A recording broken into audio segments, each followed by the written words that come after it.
Hello बच्चों, कैसे हैं आप सब। मैं हूं दीपक सर और आज के फिजिक्स क्लास में आप सबका स्वागत है। हम पढ़ रहे थे motion in a straight line and today is the lecture number 7 of this chapter motion in a straight line. In the previous class, in the previous lecture, we had derived the equations of motion for constantly accelerated motion. और मैं ये भी बताया था आपको कि that constantly accelerated motion is valid for those equations are vector equations. They are valid for 1 dimension, 2 dimension as well as 3 dimensional motions, and we can apply those equations only and only when the acceleration is constant. Acceleration is constant means it will have equal magnitude and equal direction throughout the time. Alright, so इतना हम लोग पढ़ चुके थे. So today what we will do is we will solve some numericals based on the 3 equations of motion, and the numericals are going to be a level up from what you have studied in class 9 or what is generally given in your book. Alright, उससे हम लोग थोड़ा सा 1 level up करेंगे. 1 level up in the sense because कि actually बात ये है कि इन सब टाइप्स के क्वेश्चंस में मतलब कि from this equation of motion it has been lot of time इसके ऊपर क्वेश्चन आ चुके हैं. तो अभी नेक्स्ट टाइम जब भी क्वेश्चन आएंगे तो they will be not general question, they will be not normal questions in the entrances. Alright, so they will be involving something tricky, something ordinary, not ordinary, extraordinary, something like that. Alright, so उसके लिए हम लोगों को कुछ ऐसे ही extraordinary question solve करने पड़ेंगे जिसके कारण हमें, जिसके वजह से हमारे दिमाग में थोड़ा सा मतलब अच्छा चीजें डेवलप होंगे, है ना. That analytical thing will develop so that हम लोग कुछ भी टाइप के ट्रिकी क्वेश्चंस अगर हमें एंट्रेंस में कभी भी आए so we can solve them easy. So let us start our session today, है ना, विदाउट वेस्टिंग एनी टाइम. पहला क्वेश्चन सिंपल सा क्वेश्चन है. क्वेश्चन पढ़े, बोला है कि particle is travelling in a straight line with a constant acceleration. मतलब हमारा मकसद पूरा the acceleration is constant, that means we can use the 3 equations of motion as you wish, है ना, क्योंकि एक्सीलरेशन कांस्टेंट हो गया, स्ट्रेट लाइन में जा रहा है, कोई दिक्कत नहीं. क्रॉसेस पॉइंट ए, मतलब there was a point A and there was a point B.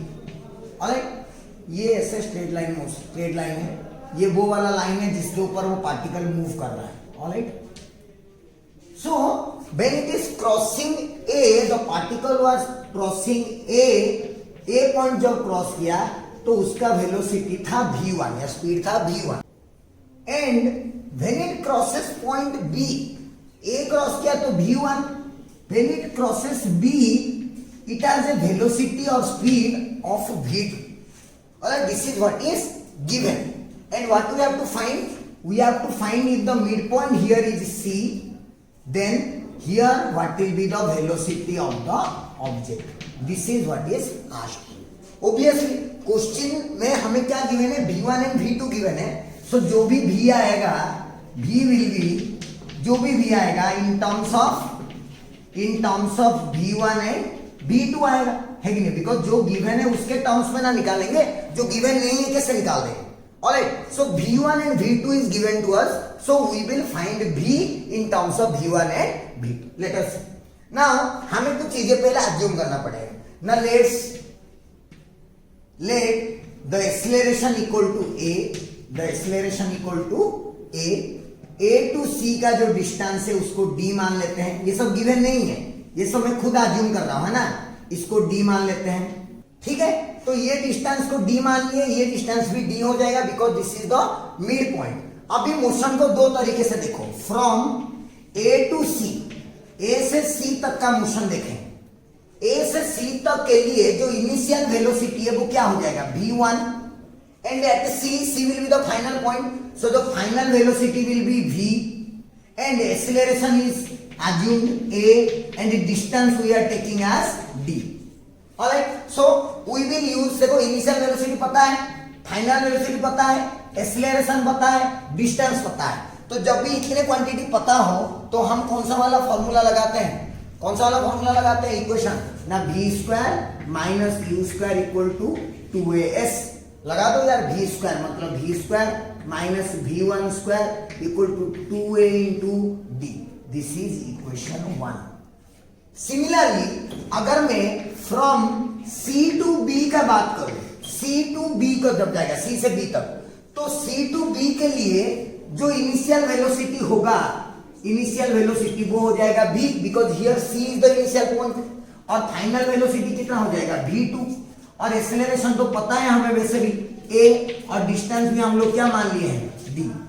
तो इसके लिए जो इक्वेशन ऑफ मोशन बनेगा same v square minus u square equal to 2s, it will be final velocity is v2, तो v2 square minus v square equal to 2ad, this is equation. Now look at equation 1 and equation 2, इसमें भी v है और इसमें भी v है, और हम लोगों को v फाइंड आउट करना है। So what we will do, we will simply subtract this two, क्यों, because if you will add equation 1 और 2 को ऐड करोगे तो v square and v square will cancel out, फिर तो हमारा v आएगा ही कहां से। सो जो फाइंड आउट करना है उसको कैंसिल आउट तो नहीं कर सकते, इसीलिए हम लोग क्या करेंगे, सब्ट्रैक्ट, सब्ट्रैक्ट करेंगे तभी भी बच के रहेगा। सब्ट्रैक्ट करो तो सब्ट्रैक्ट करो, subtract 2 from 1, subtract 2 from 1, subtract 2 from 1, 2 से 1 को सब्ट्रैक्ट करो तो 1 क्या है ना, v square minus v1 square equal to 2ad minus v2 square minus v square equal to 2ad, minus करते हैं इसको, माइनस प्लस माइनस, ऑलराइट, क्या होगा, ये दोनों कैंसिल हो जाएंगे, है ना, ये v स्क्वायर और v स्क्वायर मिलके हो जाएगा 2v square minus v1 square minus v2 square equal to 0, तो v equal to v1 square plus v2 square by 2 का रूट होगा। This is the velocity of the particle at the mid point of A and B. यहाँ पे v1 और v2 का value भी given रह सकता है, 10, 20 ऐसे कुछ वैल्यू भी गिवन रह सकता है, तो जब भी वैल्यू गिवन रहेगा तो भी डरने की बात नहीं है, हम लोग इसी तरह सॉल्व करेंगे and will get the answer always. Got my point. So कोई भी क्वेश्चन दिया हो, हमें उस क्वेश्चन को पहले फिगर में एनालाइज करना है, और फिगर में एक बार एनालाइज कर देने के बाद हमें अच्छे से पता चल जाएगा कि हो क्या रहा है। ऑलराइट, समझ में आ गया बच्चों? तो अच्छे से क्वेश्चन को लिख लो, फिर हम लोग चलते हैं और एक क्वेश्चन में, दूसरे क्वेश्चन लिख लीजिए।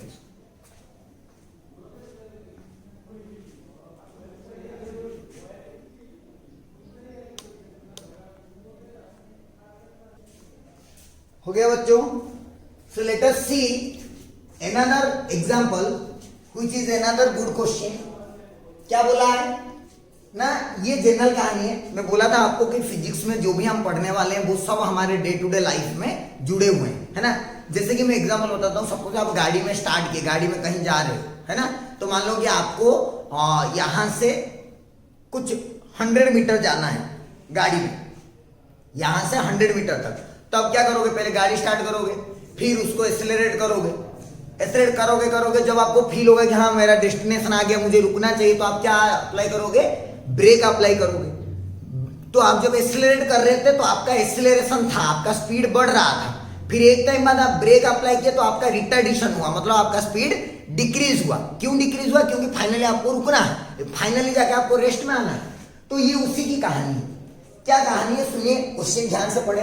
क्या बोला ना, मैन स्टार्ट्स फ्रॉम रेस्ट, जैसे रेस्ट से स्टार्ट किया, moves with a constant acceleration of 2 metre per second square for 5 second. एक पार्टिकल मूव करना स्टार्ट किया, अभी मोशन करना स्टार्ट किया रेस्ट से। अगर रेस्ट से स्टार्ट किया, इसका मतलब इनिशियल वेलोसिटी क्या हो जाएगा, 0, है ना।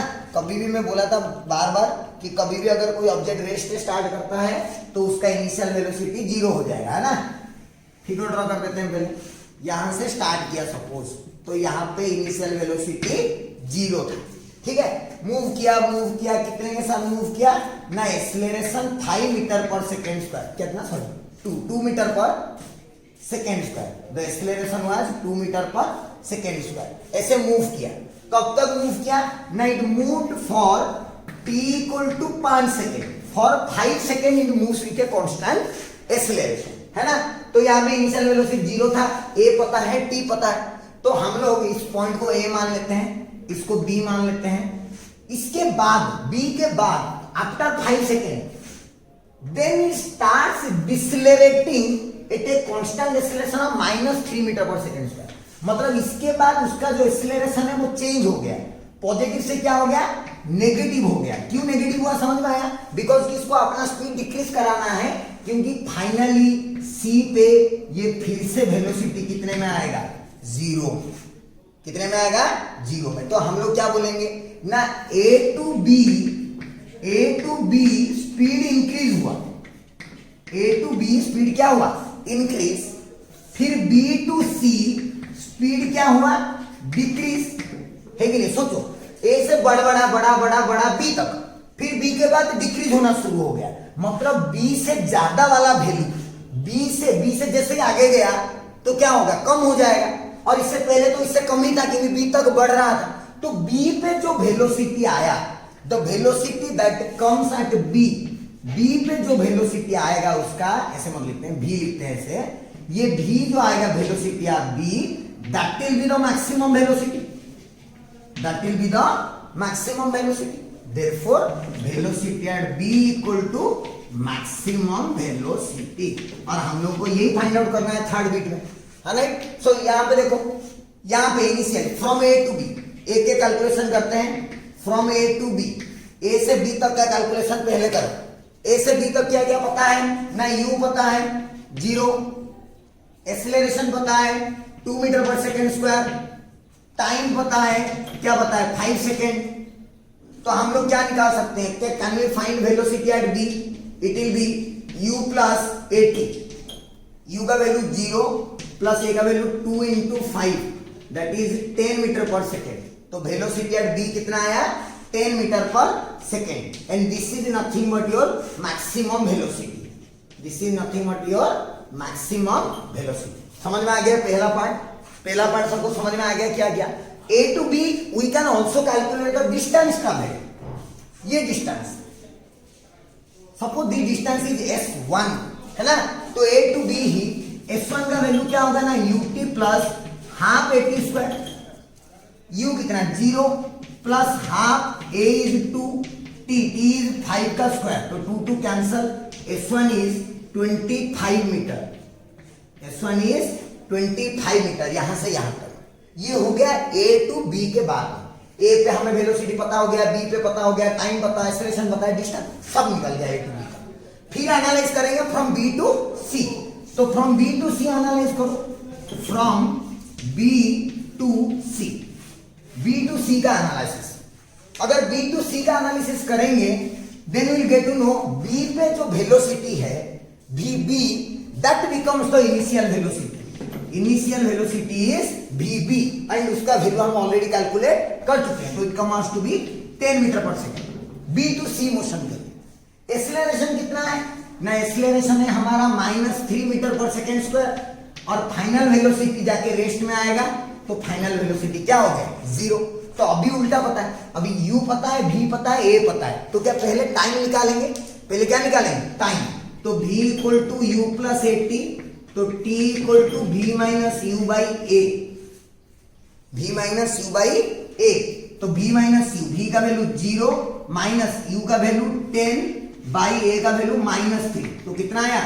10 बाई 3, दैट इज 3.33 सेकेंड, है ना?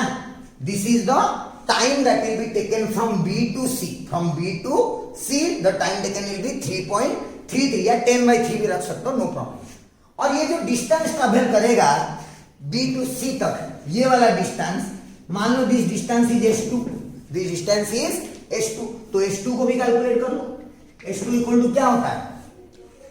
UT प्लस T का मतलब लो V square minus U square by 2S कर लो, है ना? तो इसका वैल्यू क्या आएगा?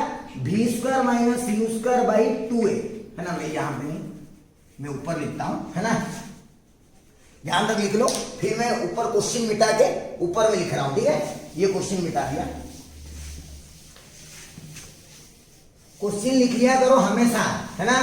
स्टार्टिंग में ही लिख लो क्वेश्चन, पढ़ लो एक बार, सो दैट कि आप लोगों को पूरा क्लैरिटी से समझ में आएगा जो भी समझा रहा हूं। H2 कैलकुलेट करना है, तो H2 कैसे कैलकुलेट करेंगे ना? V square minus U square equal to 2AS, तो S का वैल्यू आ जाएगा V square minus U square by 2A, तो S2 का वैल्यू आ जाएगा V, फाइनल वेलोसिटी 0, तो 0 minus 10 square by 2 into 3, 100 minus आएगा,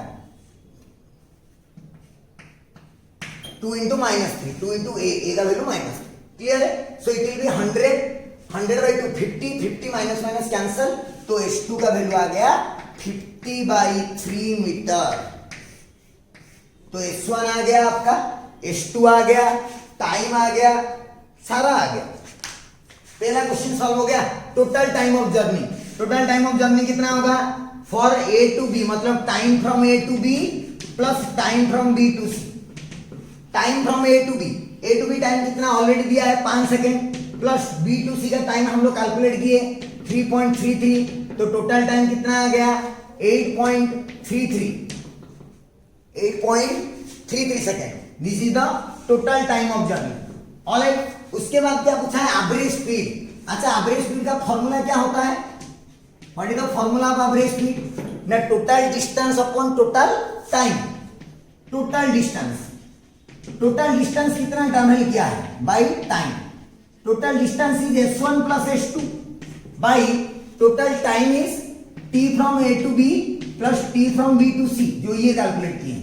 तो टोटल डिस्टेंस S1 का वैल्यू कितना आया है 25, S2 का वैल्यू कितना है 50/3, तो इसको डाल लो 25 plus 50/3 divide by total time is जो भी लगा 8.33। ऑलराइट, कैलकुलेट करना and you will get the answer, whatever the answer will come that is the answer. पूरा न्यूमेरिकल अच्छे से समझो, मतलब ऐसा नहीं कि क्वेश्चन को देख के सोचोगे क्या कर। मुझे अगर मोशन एनालाइज करना है तो पार्टिकल जैसे भी मूव कर रहा है ना, पहले मैं उसका मोशन को एनालाइज कर लेता हूं, और एक बार उसका मोशन को मैं एनालाइज कर दिया तो मुझे जो भी पूछा हो उन्हीं पैरामीटर्स में तो आएगा। A to B का अलग से एनालिसिस किया, B to C का अलग से एनालिसिस किया, फिर हम लोगों को पता चल गया। अच्छा, क्या मेरी बात क्लियर है बच्चों, क्या समझ में आ गया बहुत अच्छे से। सो this is another type of numerical जो कि अलग अलग ऐसे दे सकता है, एंड इनडायरेक्टली मैं आपको कॉन्सेप्ट सिखा रहा था मैक्सिमम वेलोसिटी फाइंड आउट करने का। जब भी कोई स्पीड अप करे फिर स्लो डाउन करे, तब हम लोग क्या करते हैं ना, उसका जो भी वेलोसिटी चेंज हो रहा होगा जो पॉइंट पे, उस वाले पे वेलोसिटी जो होगा वही मैक्सिमम वेलोसिटी होगा, जो इस कॉन्सेप्ट के थ्रू मैं आपको सिखा रहा। क्या मेरी बात क्लियर है? अच्छे से स्क्रीन को पॉज करें, पूरा सोल्यूशन अच्छे से खुद से करने की कोशिश करें, फिर सॉल्यूशन को देखें। क्लियर है बच्चों? चलो आप लिख लो इसको, फिर हम लोग नेक्स्ट क्वेश्चन करें।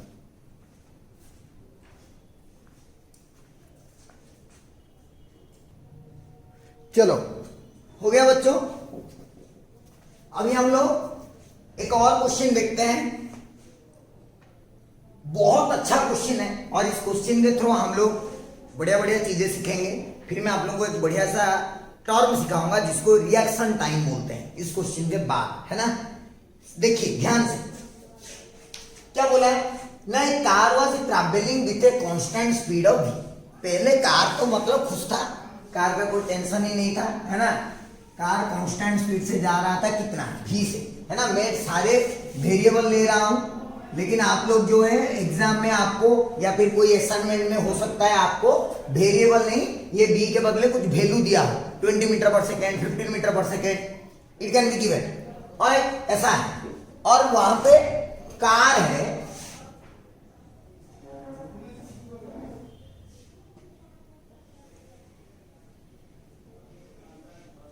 कार समझ लो इसको, है ना। मुझे पता है ये कार जैसा दिख भी नहीं रहा है, अभी थोड़ा थोड़ा दिख रहा होगा, है ना।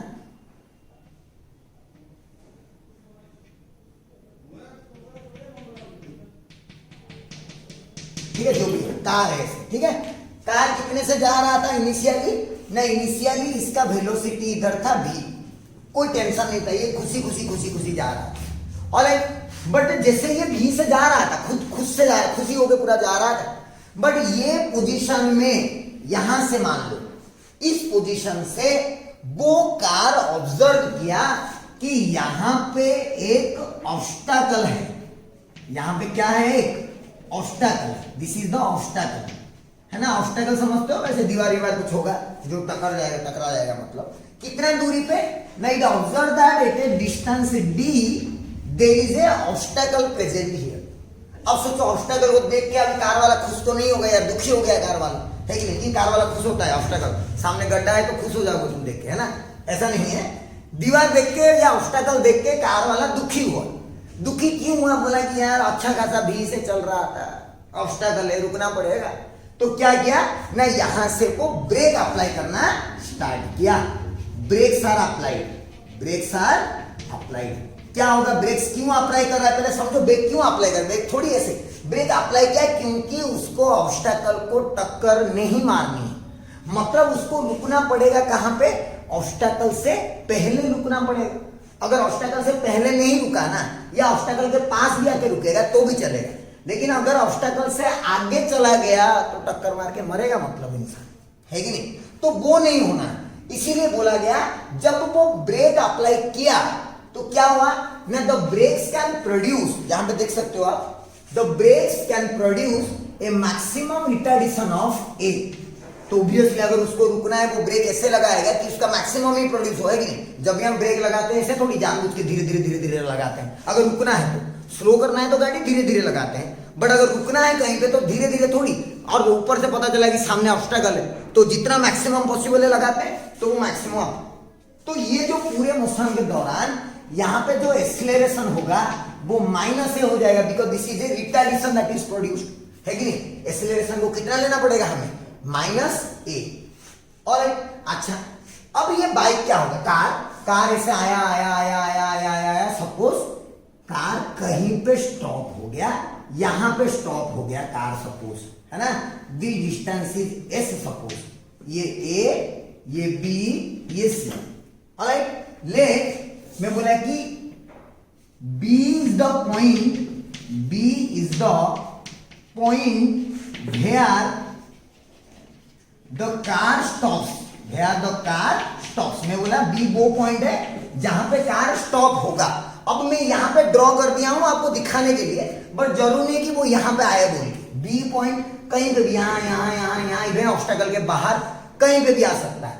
तो अगर बी पॉइंट पे वो स्टॉप होता है तो ए से बी तक, मतलब जहां से ब्रेक अप्लाई किया और जहां पे रुका, है ना, ए बी क्या हो गया ना, डिस्टेंस ट्रैवल्ड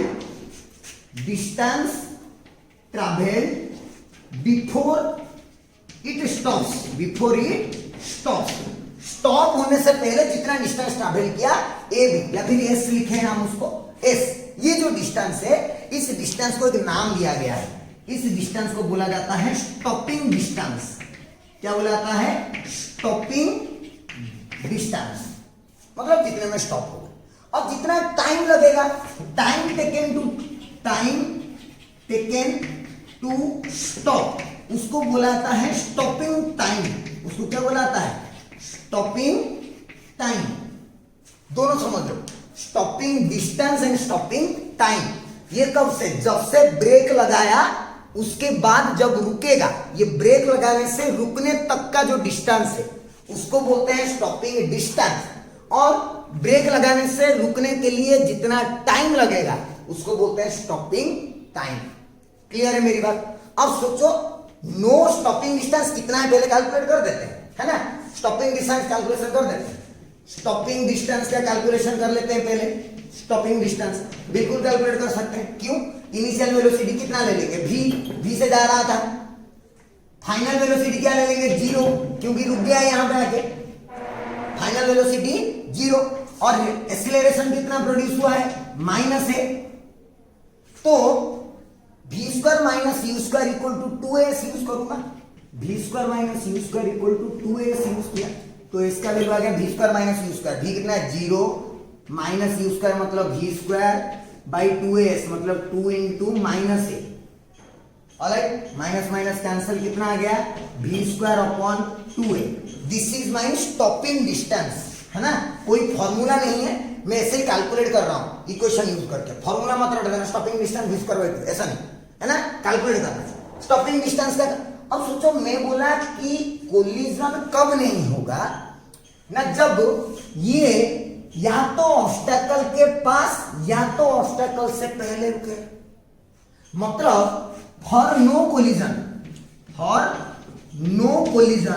अगर कोलिजन नहीं करना है हम लोगों को तो क्या होना पड़ेगा ना, एस शुड बी, एस मतलब stopping distance should be less than the distance of obstacle, obstacle के डिस्टेंस से कम होगा स्टॉपिंग डिस्टेंस, तभी तो नो कोलिजन होगा, ज्यादा हो गया तो फिर तो कोलिजन हो जाएगा, टकरा मारेगा उसको, है कि नहीं। तो फॉर नो कोलिजन जो भी स्टॉपिंग डिस्टेंस है जो भी स्टॉपिंग डिस्टेंस है that should be less than or equal to D. D क्या है? D is the distance of the obstacle from the car. तो वो इसको अगर टक्कर मारना नहीं चाहता है ऑब्स्टेकल को, या गड्ढा होगा तो गड्ढे में गिरना नहीं चाहता है, then it has to stop before the obstacle, then only there will be no collision. तो ये बिफोर स्टॉप होगा, मतलब मेरा स्टॉपिंग डिस्टेंस डी से क्या होना पड़ेगा? कम। और स्टॉपिंग डिस्टेंस का फॉर्मूला क्या आया? v square by 2a less than equal to D. यहां से आप लोगों को a और d में रिलेशन मिलेगा कि what should be the relation between a and d for no collision. ये नो कोलिजन की बात है। अगर कोलिजन हो जाता तो ये साइन उल्टा हो जाता है कि नहीं? कोलिजन के लिए ज्यादा होना चाहिए और स्टॉपिंग डिस्टेंस ज्यादा होना चाहिए। क्लियर है बच्चों मेरी बात? बहुत अच्छा क्वेश्चन है और बढ़िया क्वेश्चन है। नो कोलिजन का कंडीशन ये होगा कि जो भी stopping distance of the car है, the stopping distance should be less than the distance of the obstacle from the car, then only it will stop before the obstacle and there will be no collision. या फिर ऐसे गड्ढा होगा तो it will not fall into the loophole या hole, ऐसे कुछ। Clear है मेरी बात? बढ़िया क्वेश्चन है, मस्त क्वेश्चन है, लिख लो अच्छे से। फिर थोड़ा सा बढ़िया चीज बताऊंगा आपको, एक लिख लो आप।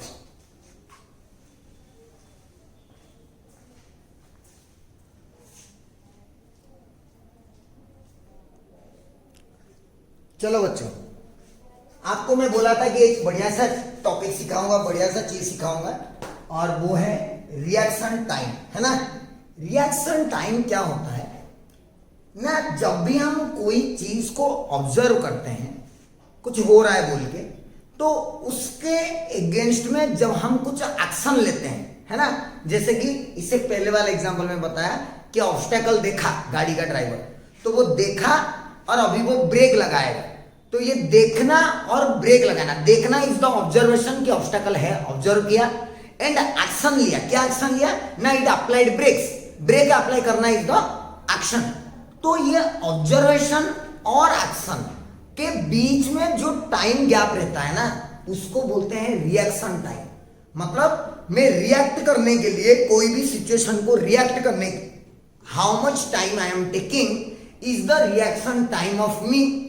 If I am, suppose I observed the obstacle and after 0.2 second I applied brakes, then 0.2 is my reaction time. It is the time taken to react to a situation.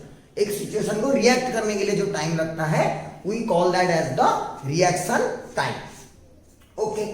Now मैं आपको एक सिंपल सा example सिखाता हूं, जो कि आपके NCERT में भी ये एग्जांपल दिया हुआ है। ये विकेट है, मारने के लिए नहीं लाया हूं किसी को, है ना? सो सपोज यू इमेजिन कि ये विकेट ऐसा है, मैं एक मार्क करता हूं यहां पे, ठीक है? यहां पे मैं एक मार्क कर देता हूं। आपको दिख रहा होगा कि नहीं पता नहीं, क्लास में होते तो मैं बहुत अच्छे से दिखाता आपको। ठीक है, मैं मार्क कर दिया, है ना? This is the mark. ये मार्क क्यों किया? बिकॉज कि मैं अपना हाथ यहां पे रखा हूं, ठीक है, एग्जैक्टली इसके ऊपर, ठीक है, एग्जैक्टली रखा हूं इसके ऊपर। अभी ये तो मैं खुद ही पकड़ा हूं, अगर कोई और पकड़ा होता और वो इसको छोड़ दिया, अब देखो मैं पकड़ा, मैं जानबूझ के लिए नहीं किया। तुम खुद करना, खुद भी कोशिश करना कि ऐसे तुम छोड़ दो, जैसे छोड़ोगे इसको पकड़ने की कोशिश करो। यू सी ये लाइन नीचे आ गया कि नहीं? मतलब मैं ये टाइम में ऑब्जर्व किया या सेंस किया कि आई, मैं इसको रिलीज कर दिया, then I hold it here, है ना? मतलब मैं तुरंत पकड़ने की तो कोशिश किया, but my observation and my action has a certain time gap. देख सकते हो बार बार एक्सपेरिमेंट करके, है ना? समझ रहे हो कि नहीं? सो दिस टाइम गैप, जो भी टाइम लगता है to react to a situation, उसको हम लोग बोलते हैं रिएक्शन टाइम। और ये रिएक्शन टाइम का बहुत ज्यादा इंपोर्टेंस है हमारे लाइफ में, खास करके कार वाले प्रॉब्लम्स में। कैसे मैं आपको बताऊंगा। इसका भी कैलकुलेशन हम लोग करेंगे कि ये कितना नीचे जाता है, इसका भी हम लोग कैलकुलेशन करेंगे, लेकिन वो बाद में करेंगे। अभी के लिए रिएक्शन टाइम का जो यूज होगा मैं बताता हूं। जैसे कि अभी जो क्वेश्चन हम लोग किए थे इन द प्रीवियस क्वेश्चन, है ना? अभी जो किए थे in the previous question, if the driver of the car, if the driver of the car तो कोई इंसान ही चला रहा होगा, ड्राइवर ना, है ना? ऑटोमेटेड कार्स भी हैं बट इंडिया में नहीं। If the driver of the car has a reaction time, उसका अगर रिएक्शन टाइम दे दिया, तुम्हें अगर क्वेश्चन में नहीं दिया है तो कोई टेंशन नहीं है, रिएक्शन टाइम के बारे में सोचना भी मत, और जनरली देता भी नहीं है। बट अगर रिएक्शन टाइम दे दिया which is equal to TR, then discuss the condition for collision and no collision, condition for no collision, है ना। मतलब कि अभी हमें सेम क्वेश्चन डिस्कशन करना है बट विथ रिएक्शन टाइम। तो आपको यहां पे क्या याद रखना है, इसके लिए ट्रिक क्या याद रखना है, ध्यान से सुनिए। क्योंकि रिएक्शन टाइम मतलब उसको एक्शन लेने के लिए टाइम लगा, मतलब रिएक्शन टाइम में वो वही मोशन कंटिन्यू करा जो मोशन उसका ऑलरेडी हो रहा था, है कि नहीं। तो क्या तुम्हें याद रखना है ना, during reaction time the car performs the same motion it was continuing, वो जो मोशन कर रहा था एग्जैक्टली सेम मोशन वो कंटिन्यू करेगा ड्यूरिंग द रिएक्शन टाइम के दौरान जितना उसका मोशन था, जो पहले जो मोशन कर रहा था अभी वो ही मोशन करेगा। मतलब सोचो क्या हुआ ना, कार सपोज यहां पे कार ऑब्जर्व किया, ऑलराइट, यहां पे कार ऑब्जर्व किया, ये ऑब्स्टेकल है सपोज, ठीक है, ये टोटल डिस्टेंस ऑफ ऑब्स्टेकल का कितना दिया है डी। अब यहां पे ऑब्जर्व किया लेकिन ब्रेक तो यहां पे लगाया हो, यहां पे ब्रेक लगाया क्योंकि ऑब्जर्व से पहले उसका वेलोसिटी कितना था, v था, तो ये पूरे दौरान वो भी कितने वेलोसिटी से जाएगा, v से, और वो भी कांस्टेंट, क्योंकि क्वेश्चन में मेंशन किया है। और ट्रिक भी में वो बताया कि ड्यूरिंग रिएक्शन टाइम कार वही मोशन परफॉर्म करता है जो पहले उसका मोशन होता है। तो पहले उसका मोशन अगर कांस्टेंट स्पीड था तो इतने के दौरान भी वो कांस्टेंट स्पीड से ही जाएगा। अगर कांस्टेंट स्पीड से जाएगा तो ये जो डिस्टेंस मूव करेगा d, मतलब ये वाला डिस्टेंस ये कितना मूव करेगा, v into T are. Acceleration तो जीरो है ना कांस्टेंट स्पीड मतलब, तो v into T are, speed into time, इतना डिस्टेंस वो मूव करेगा। फिर यहाँ पे ब्रेक अप्लाई किया तो एक्सेलरेशन प्रोड्यूस होगा यहाँ पे माइनस है, फिर वो आके यहाँ पे स्टॉप होगा, तो ये वाला जो डिस्टेंस है वो मेरा हो जाएगा स्टॉपिंग डिस्टेंस। और इस स्टॉपिंग डिस्टेंस का वैल्यू भी हम लोग फाइंड आउट किए थे, v²/2 है। लेकिन अभी जो स्टॉपिंग डिस्टेंस है, खाली स्टॉपिंग डिस्टेंस नहीं, उसके साथ ये v इंटू टी आर वाला भी टर्म आ जाएगा। ये दोनों मिलके d से कम होना चाहिए, खाली ये d से कम होने से नहीं चलेगा। ये कहां जाएगा फिर, ये भी तो ऑब्जर्व किया था d पे, ऑब्जर्व किया था d पे, बट ब्रेक लगाया थोड़ा आगे, है कि नहीं। तो s प्लस दिस वाला term should be less than or equal to d, ये कंडीशन होगा। नो कोलिजन का कंडीशन क्या होगा ना, s के साथ साथ v into T R should be less than or equal to d। s का वैल्यू है v²/2a plus v into T R should be less then.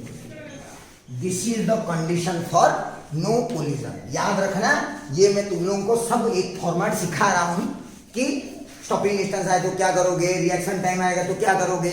मैं सब वैल्यूज नहीं ले रहा, मैं v t ये वो करके कर दे रहा हूं, बट इन क्वेश्चंस और in reality you will get the velocities, alright, you will get the velocities given होगा 10 मीटर पर सेकंड में जा रहा था, रिएक्शन टाइम 0.01 सेकंड, तो कौन सी बड़ी बात है भाई, वैल्यू तो डालना है, करना लेकिन यही है।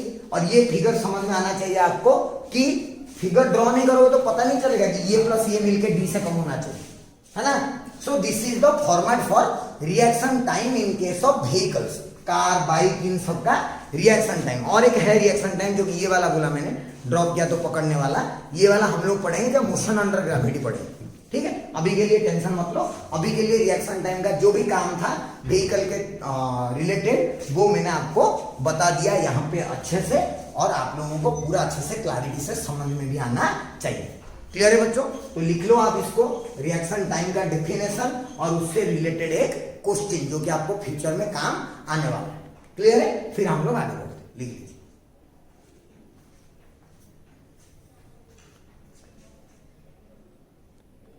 चलो बच्चों, नेक्स्ट टाइप का क्वेश्चन देखते हैं।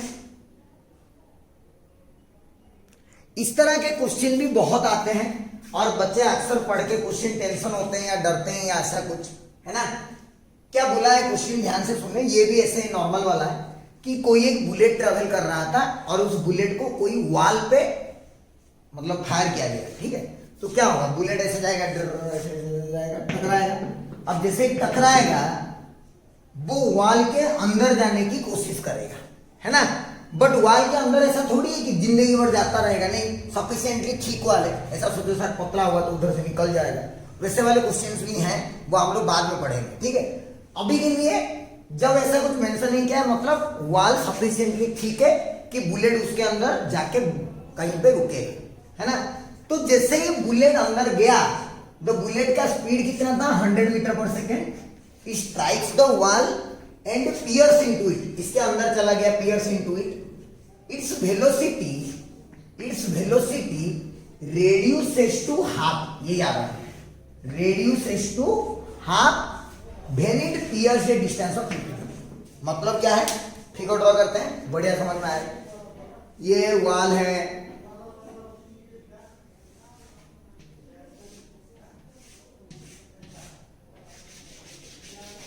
ना, ये दिस इज द वॉल, ठीक है। बुलेट आया, ऐसे बुलेट पहले यहां से ऐसे अंदर घुसने की कोशिश किया, the bullet pierce into the wall. जैसे ही पियर्स किया तो यहां पे उसका वेलोसिटी कितना था, इनिशियल वेलोसिटी हो जाएगा यहां पे, वो था 100 मीटर पर सेकेंड। कितना था, 100। अब जैसे ही अंदर अंदर अंदर अंदर अंदर अंदर गया, कितना गया था, 50 मीटर जब गया था, when it has pierced a distance of 50 meter into the wall, its velocity reduces to half। मतलब बुलेट जब यहां पे आ गया तो इस बुलेट का वेलोसिटी कितना हो गया, 50 मीटर। अब उसके बाद बुलेट तो रुकेगा नहीं क्योंकि 50 है, ये चलेगा चलेगा चलेगा, कब तक चलेगा ना, जब तक बुलेट क्या नहीं हो जाता, स्टॉप नहीं हो जाता। स्टॉप हो जाता मतलब वेलोसिटी क्या हो जाएगा, 0, है कि नहीं। तो फिर से वही बात, ये ए पॉइंट मान लो, this is point B, this is point C. A से स्टार्ट किया, स्लो हो रहा है बी तक, फिर बी से सी से स्लो हो रहा है ना। अब हम लोग 100 यहां पे 50, initial velocity, final velocity, distance पता है, तो मैं फ्रॉम ए टू बी में v² minus u² equal to 2s अगर अप्लाई करूंगा तो v² मतलब 50² माइनस u² मतलब 100² इक्वल टू 2 एक्सीलरेशन पता नहीं इंटू s का वैल्यू कितना, 50 मीटर, क्योंकि 50 मीटर है। तो कितना आएगा देखो ना, 50² माइनस 50² कितना, 2500 माइनस 100 का स्क्वायर कितना है, इतना है 10,000 divided by 2 into 50, 2 into 50 is 100 तो यहां से डबल जीरो, यहां से डबल जीरो गया, 25 ये इक्वल टू ए, 25 माइनस 100 कितना आएगा, माइनस 75। तो एक्सेलरेशन का वैल्यू कितना आया, माइनस 75 मीटर पर सेकेंड। और माइनस आना भी चाहिए क्योंकि उसका स्पीड क्या हो रहा है, डिक्रीज हो रहा है। तो स्पीड जब डिक्रीज होता है तो एक्सेलरेशन क्या आएगा, माइनस 75। तो पहला का आंसर मिल गया, retardation provided by the wall, the retardation provided by the wall is minus 75 metre पर सेकेंड स्क्वायर, ठीक है। उसके बाद total time the bullet travels in the wall, total time कितना ट्रैवल किया। तो टोटल टाइम के लिए मैं A to B, B to C क्यों करूं, हमारे साथ तो एक्सेलरेशन कांस्टेंट ही है। तो टोटल टाइम मतलब from A to C directly करता हूं, है ना। टोटल टाइम चाहिए मुझे, तो ए से स्टार्ट किया, सी में स्टॉप किया, तो ए टू सी डायरेक्टली करता हूं। ए पे इनिशियल वेलोसिटी कितना था, 100, फाइनल वेलोसिटी सी पे कितना होगा, 0, और एक्सेलरेशन तो हम लोग कैलकुलेट कर भी दिए, माइनस 75 है कि नहीं, कैलकुलेट कर दी। अब b पता है, u पता है, a पता है, तो t निकालना कौन सी बड़ी बात है भाई, b equal to U plus A T, t equal to b minus U by A, 0 minus 100 by minus 75, 25 चौको 25 माइनस 4/3 सेकेंड। तो टोटल टाइम जो ट्रैवल करेगा वॉल के अंदर वो कितना ट्रैवल करेगा, 4/3 सेकेंड। टोटल डिस्टेंस ये टोटल डिस्टेंस को एस मान लो, तो ए टू सी ही है, ए टू सी का डिस्टेंस का फॉर्मूला लगाओ, ए टू सी, यू कितना है 100, तो 100 या तो v square minus U square equal to 2s लगा दो, एक ही बात है, कोई कुछ भी लगा सकते हो, टी भी आ गया ना, तो S equal to UT plus half A square भी लगा सकते हो, v स्क्वायर माइनस स्क्वायर ये दो, v 0 तो 0 स्क्वायर माइनस यू मतलब 100 का स्क्वायर बाई 2 इंटू एक्सेलरेशन का value minus 75 equal to S. Clear है? माइनस और माइनस कैंसिल हो जाएंगे, 10,000 ये 2 5,000 बाई 75, तो ये आएगा 5,000 बाई 75, 25 में काटो, 25 2 जा 0 0, 25 3 जा, तो कितना आया 200 बाई 3 मीटर, तो ये भी आ गया, ये भी आ गया। Therefore, the distance traveled before stopping is 200 by 3 meter. The time taken or the total time of travel before stopping is 4 by 3 second. पूरा एनालिसिस आपके सामने है, कंडीशन कुछ भी दे सकता है वाल और बुलेट का, तो जो भी अभी जैसे कि मैं एक पर्टिकुलर करवा रहा हूं, बट उसमें भी आपको मैं ये सिखा रहा हूं कि what is the use of this motion, है ना, इक्वेशंस ऑफ मोशन। हम जो इक्वेशन ऑफ मोशन पढ़े उन सब का यूज कितना अच्छा है वो मैं आपको समझाऊंगा। क्लियर है बच्चों? इस टाइप के क्वेश्चन आराम से कर पाओगे, कोई प्रॉब्लम नहीं है। अच्छे से स्क्रीन को पॉज करो, क्वेश्चन और उसका सॉल्यूशन लिखो, फिर हम लोग आगे बढ़ते हैं और भी अच्छे अच्छे क्वेश्चंस करने वाले हैं, 3-4 मिनिमम। अच्छे से लिखो इसको।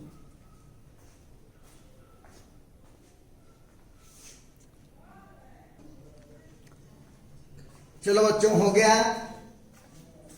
अभी और एक बढ़िया टाइप का क्वेश्चन पढ़ते हैं, है ना। इसको चोर पुलिस प्रॉब्लम भी हम लोग बोलते हैं कभी कभी, चोर पुलिस प्रॉब्लम। चोर पुलिस तो खेले ही होंगे बहुत बार, चोर होंगे सबके सब, पुलिस दौड़ाया होगा कभी ना कभी, गाड़ी में, साइकिल में, दूसरे चीजों में पुलिस दौड़ाया होगा। तो ये वैसा ही कुछ कहानी है। क्वेश्चन आप अगर पढ़ोगे अच्छे से तो पता चलेगा कि क्या बोल रहा है, क्या पूछ रहा है, क्या नहीं, सब कुछ, है ना। क्या बोला कि एक पुलिस का गाड़ी, पुलिस का जीप खड़ा था, एक पुलिस एट रेस्ट, उसको एक थीप क्रॉस किया।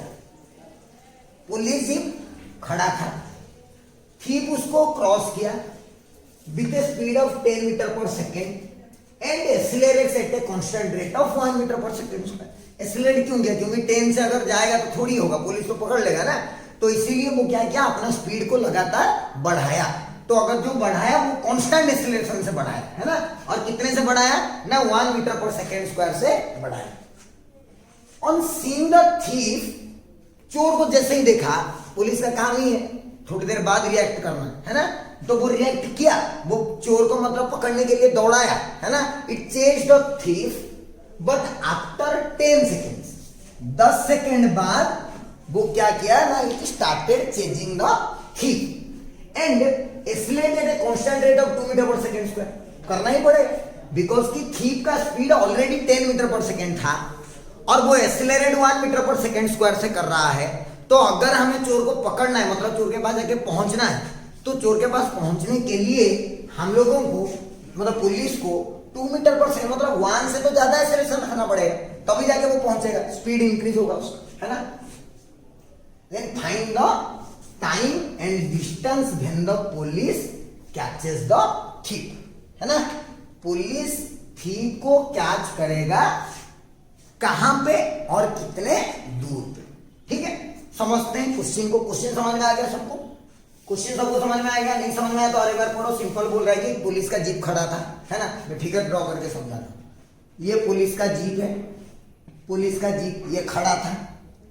इसको क्या हुआ ना, t=0 पे पुलिस का जीप यहां पे खड़ा था और जो चोर का गाड़ी है, चोर इसको क्रॉस किया कितने से ना, 10 मीटर पर सेकेंड से, है कि नहीं। ये स्टार्ट नहीं किया था, ये ऐसे ही था। फिर कुछ देर बाद क्या हुआ होगा ना, ये पुलिस जो स्टार्ट किया तब तक चोर कहीं इधर आ गया होगा। क्यों? क्योंकि ये 10 सेकेंड बाद स्टार्ट किया, मतलब ये जो डिस्टेंस आएगा d1 क्या है, d1 is the distance traveled by thief before police starts chasing, police chase करने से पहले जब स्टार्ट किया ये ना, तब तक चोर इधर आ चुका था, है कि? तो ये D1 जो है वो 10 सेकेंड की बात होगी। मतलब T को अभी पुलिस यहां से मोशन स्टार्ट कर रहा है और चोर के लिए T इक्वल टू 0 है, वो यहां से मोशन स्टार्ट कर रहा है कि? ये मोशन तो हो गया। और D1 का वैल्यू कैसे निकालेंगे? देखो D1 का वैल्यू भी निकाल देंगे हम लोग फटाक से। कैसे निकालेंगे ना? D1 इनिशियल वेलोसिटी पता है 10 और एक्सीलरेशन पता है कितना ना 1 मीटर पर सेकेंड स्क्वायर, और टाइम भी पता है कितना ना 10 सेकेंड। तो D1 निकालना कोई बड़ी बात नहीं, इनिशियल 10, तो 10 इंटू टी का value 10 plus half into 1 into 10 square, तो कितना आ गया 100 प्लस 100/2 50 आ गया 150 metre. So this becomes 150 metre, जो कि चोर ऑलरेडी पुलिस से आगे है ना, चोर ऑलरेडी पुलिस से आगे है कितना 150 मीटर।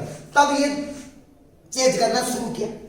अब जब चेज करना शुरू किए तो फाइनली ये वो पोजीशन है जहां पे चोर पुलिस को पकड़ लिया, सॉरी पुलिस चोर को पकड़ लिया, है ना। This is the point where police catches the thief, police thief को पकड़ लिया। ये पोजीशन है, पुलिस कैचेस द थीफ।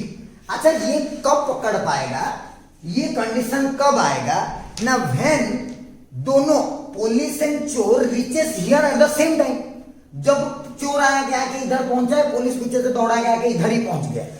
जब इधर पहुंच गया तभी जाके the police will catch the thief. तो ये कंडीशन कब होगा ना, when the thief and police reaches the point at the same time, same time लगे में आके जब एक जगह में पहुंचेंगे तब पकड़ेगा।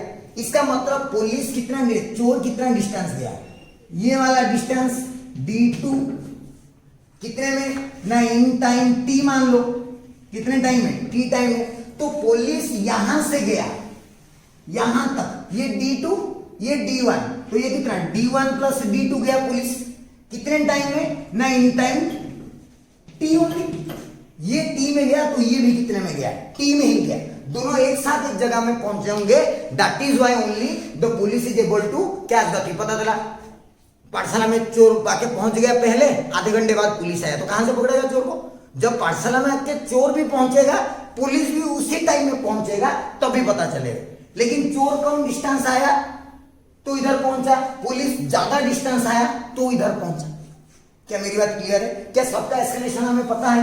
इसका एक्सीलरेशन है 1 मीटर पर सेकेंड स्क्वायर और इसका एक्सीलरेशन है कितना 2 मीटर पर सेकेंड स्क्वायर। तो हम लोग इक्वेशन लगाते हैं चोर के लिए और पुलिस के लिए। फॉर चोर और फॉर थीफ हमारा डिस्टेंस कितना गया, D2 equal to initial velocity. सोचो इनिशियल वेलोसिटी कौन सा वाला, यहां पे जो वेलोसिटी हुआ होगा, है ना, यहां पे 10 था, 80 पता है, तो यहां पे जो वेलोसिटी हुआ होगा, वेलोसिटी ये वाले पोजीशन में जो वेलोसिटी हुआ होगा वो हुआ होगा कितना, u प्लस 80, मतलब 10 plus 10 into 10, v equal to u plus 80 कितना हुआ होगा 100 प्लस 10, 110 मीटर पर सेकेंड। क्लियर है? 110 मीटर पर सेकेंड। चलो अब थीफ के लिए जो D2 होगा उसका इनिशियल वेलोसिटी हो जाएगा ये, है ना, बिकॉज यहां से यहां तक मूव कर रहा है, तो यहां पे इनिशियल 100 है, तो 110 इंटू टाइम लगा t plus half into acceleration 1 है और ये t स्क्वायर। ये किसके लिए हुआ, थीफ के लिए। अब फॉर पुलिस डिस्टेंस कितना गया है, D2 प्लस D1, और D1 का वैल्यू ऑलरेडी कितना आया 150, तो D2 प्लस 150 इक्वल टू कितना आएगा, इसका initial velocity 0 plus 1/2 acceleration 2 into T square. ये इक्वेशन 1, ये इक्वेशन 2। अगर तुम लोग इक्वेशन 1 से d2 का वैल्यू इक्वेशन 2 में डालोगे तो ये पूरा t में एक क्वाड्रेटिक इक्वेशन बनेगा एंड उसको सॉल्व करोगे तो t के दो वैल्यू आएंगे, एक आएगा पॉजिटिव और एक आएगा नेगेटिव। तो जो पॉजिटिव है उसी को लेंगे, जो नेगेटिव उसको नहीं लेंगे। कर देता हूं मैं, कर देता हूं आपके लिए, कोई बड़ी बात नहीं। ऊपर वाला क्वेश्चन मिटाता हूं, है ना। क्वेश्चन नहीं लिखे हो तो अभी पहले क्वेश्चन लिख लो, फिर सॉल्यूशन नहीं मिटा रहा हूं।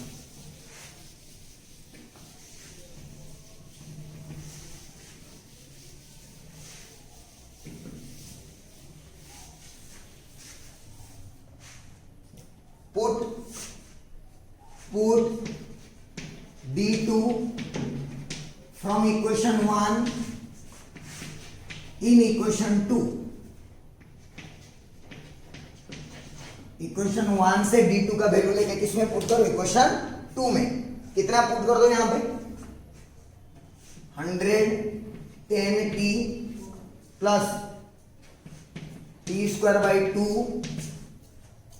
प्लस 150 इक्वल टू इस साइड वाला पार्ट, ये तो 0 हो गया, ये 2 कैंसिल हो गया तो खाली 2। क्लियर है पूरा, वेरी वेरी सिंपल।